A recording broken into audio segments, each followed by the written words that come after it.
اگر آپ کو ایمان اور یقین حاصل ہو تو پھر دعا کریں اللہ اس پر استقامت عطا فرمائے، پھر اس پہ ڈٹ جائے۔ نبی پاک صلی اللہ علیہ وسلم نے فرمایا میں اس بات کا خوف نہیں کرتا کہ میری امت کمزور ہو جائے گی، اس بات کا ڈر نہیں کہ پیسے ختم ہو جائیں، نہ یہ خوف ہے کہ بھوکی مرے گی۔ حضور کس بات کا خوف ہے؟ تو نبی پاک نے فرمایا خوف یہ ہے کہ ان کا یقین کمزور ہو جائے گا۔ یاد رکھیں اگر اعتبار نہ ہو تو گھر نہیں چلتا، تو اگر اللہ رسول پر یقین کامل نہ ہو تو پھر بندہ مسجد نہیں آ سکتا، پھر اس کا دین نہیں چلتا، پھر اس کے لیے مشکل ہے نماز، پھر اس کے لیے مشکل ہے راہ خدا میں خرچ کرنا۔ میرے نبی پاک نے فرمایا یوں نہ کہا کر کہ یا اللہ چاہے تو دے چاہے تو نہ دے، جب مالک سے مانگ تو کہا کر یا اللہ تجھی سے مانگنا ہے، میں لے کے اٹھوں گا، تو مجھے دے گا۔ فرمایا جتنا تیرا یقین کامل ہوگا اتنا ہی اللہ تجھے جھولی بھر کے عطا فرمائے گا۔ کمزور سا مسلمان، لڑکھڑاتا سا مسلمان دیکھتا ہوں کرتا ہوں، اور یہ بھی نہ دیکھا کریں بھائی ایمان یقین کو استقامت کے درجے پہ لیں، یہ نہ دیکھا کریں کہ وہ کیسے دے گا، وہ کسی وسیلے کا محتاج نہیں ہے، وسیلے کو پسند کرتا ہے، پر وسیلے کا محتاج وہ بغیر وسیلے کے بھی دے دیتا ہے۔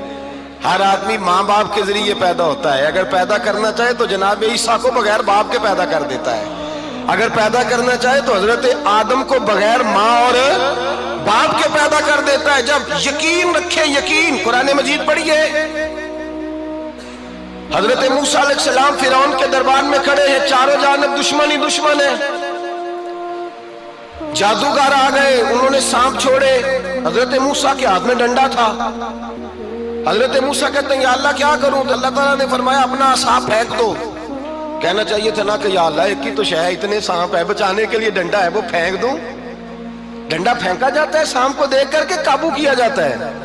یہ میرا اور آپ کا ذوق ہے نا، لیکن انبیاء کرام کا انداز ملاحظہ کیجئے میرے عزیزو۔ اللہ فرماتے ہیں ڈنڈا، اے موسیٰ ڈال دے اپنا عصا۔ پہلے نہیں فرمایا کہ سانپ بن جائے گا، فرمایا بس تو ڈال دے۔ میں اور آپ ہوتے ہیں تو سامنے ہے، ڈنڈا ہاتھ میں ہے، ہم کہیں گے عجیب بات ہے، یہی تو دفاع کی چیز ہے، اسی کو ڈال دوں تو بچوں گا کیسے؟ کہا ڈال دو، تو حضرت موسیٰ نے ڈال دیا، کہا میرے رب کا حکم ہے تو میرے لیے بہتر ہی ہوگا۔ اللہ فرماتے ہیں جب موسیٰ نے ڈالا تو میں نے اس ڈنڈے کو، اس عصا کو اژدہا بنا دیا۔ اب کبھی عصا بھی اژدہا بنے، کبھی چھڑی بھی بہت بڑا اژدہا بنی ہے، لیکن قرآن کہتا ہے جناب موسیٰ نے ڈالا تو اللہ نے اژدہا، بلکہ اس سے پیچھے چلیے، عورتیں کمزور یقین کی ہوتی ہیں نا۔ جناب موسیٰ پیدا ہوئے تو اللہ فرماتے ہیں میں نے موسیٰ کی ماں کے دل میں بات ڈالی، ماں کے دل میں، صندوق میں ڈال کے تو اس کو دریا میں بہا دے۔ اور بھائی صندوق میں کہہ سکتے ہیں نا آکسیجن کیسے جائے گی، اور دریا میں بچے بچنے کے لیے ڈالے جاتے ہیں کہ ڈوبنے کے لیے ڈالے جاتے ہیں؟ ماں کے دل میں یقین کمزور نہیں تھا ماں کا۔ انبیاء کے ماں باپ موحد ہوتے ہیں، دین کو ماننے والے، ماں کے دل میں اللہ نے بات، اللہ قرآن میں کہتے میں نے وحی کی، میں نے القاء کیا، میں نے بات ڈالی۔ حضرت موسیٰ کی ماں کہتی ہے میں نے ڈال کے نا سمندر میں بیٹا، میں نے سمندر میں بیٹا ڈال کے صندوق میں بند کر کے رب کے حوالے کیا۔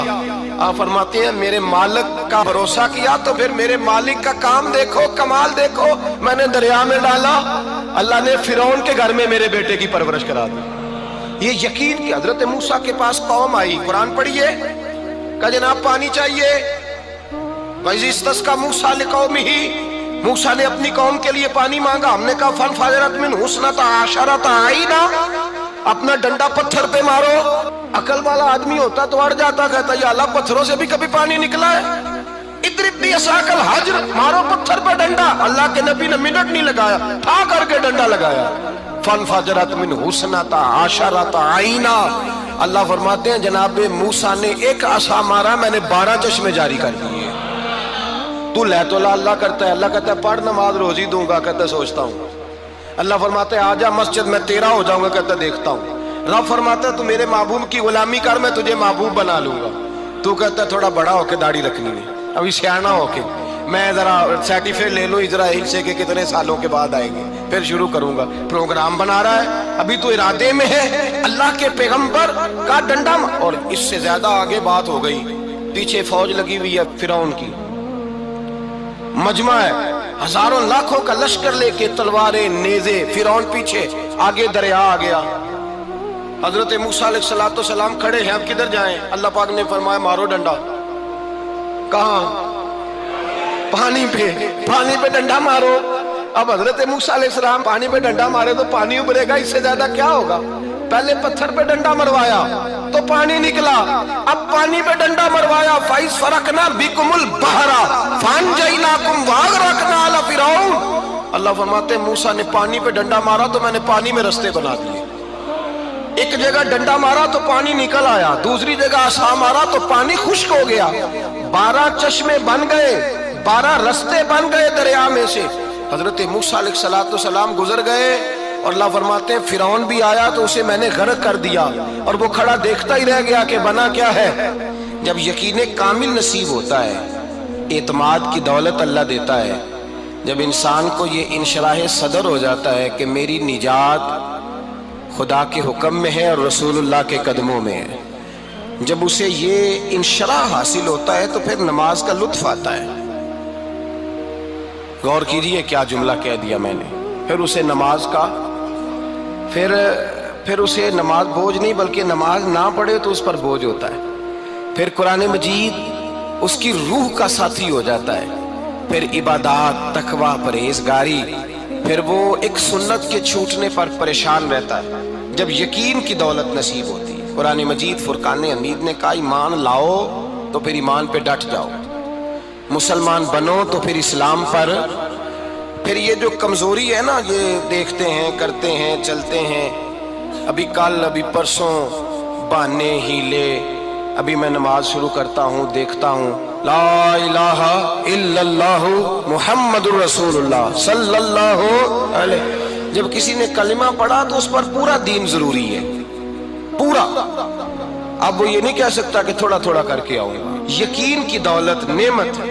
اللہ پاک قرآن مجید میں فرماتے ہیں ان الذین قالوا ربنا اللہ ثم استقاموا، جنہوں نے کہا کہ اللہ ہمارا رب ہے اور پھر وہ اس پر ڈٹ گئے، پھر اس پر وہ کہا تو ڈٹ گئے، کھڑے ہو گئے، نہیں اللہ ہی رب ہے، اللہ ہی دینے والا، اللہ ہی مالک، اللہ ہی ہمارا رازق ہے، رب ہی ہمارا سب کچھ۔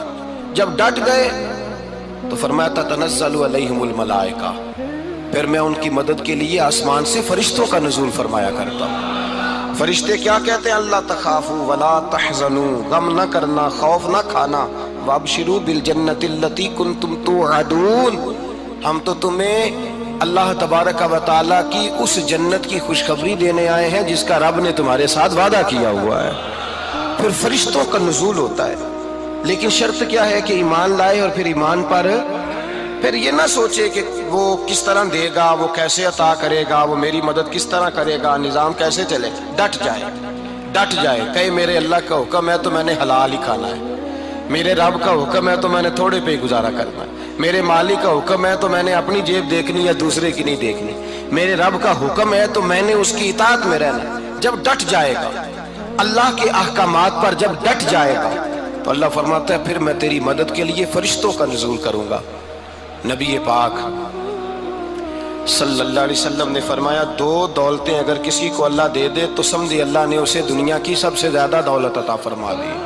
یا رسول اللہ وہ کون کون سی چیزیں ہیں؟ فرمایا ایک جس شخص کو اللہ نے معاف کرنے کی دولت عطا کر دی، جو معاف کرنے لگ گیا، جس کی طبیعت میں درگزر آ گیا، جو معاف کرنے لگا، غلطیاں معاف کرنے لگا، جس کو ایک دولت یہ مل گئی۔ اور دوسرا میرے مصطفیٰ نے فرمایا جسے اللہ نے یقین کی دولت عطا فرما دی، جس کو یہ 2 دولتیں مل جائیں، ایک درگزر کرنا، دوسرا رب رسول پہ یقین کامل رکھنا، اسے کائنات کی ہر شے مل گئی۔ میرے نبی پاک نے فرمایا جب بھی دعا مانگو خدا سے یہ 2 نعمتیں مانگا کرو، عرض کیا کرو اے اللہ درگزر کی دولت عطا فرما، اے اللہ تو ہمیں یقین کی دولت عطا فرما، ایمان کی قوت اور پختگی نصیب فرما۔ میرے بھائی حضور نے فرمایا مانگ کے لو۔ کمزور ایمان والا شخص کسی کام کا نہیں ہوتا۔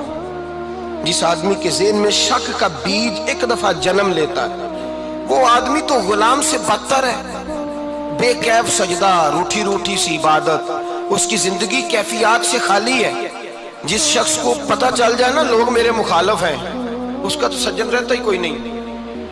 اصل بات یہ ہوتی ہے کہ یہاں سوچ بیٹھا ہے کہ دنیا میرے خلاف ہے، یہاں مخالفت یہاں بیٹھ گئی ہے، دو بندے باتیں کر رہے ہیں تو پریشان ہے، میرے خلاف ہی لگے ہوئے ہیں، میری ہی بات ہو رہی ہے، کیونکہ اصل تکلیف کہاں ہے؟ اور اگر یہاں یقین کامل ہو گیا نا کہ سارے مجھ سے پیار ہی کرتے ہیں، تو پھر دو بندوں کو بات کرتا دیکھیں گے تو یہی سوچے گا میری تعریفیں کر رہے ہیں۔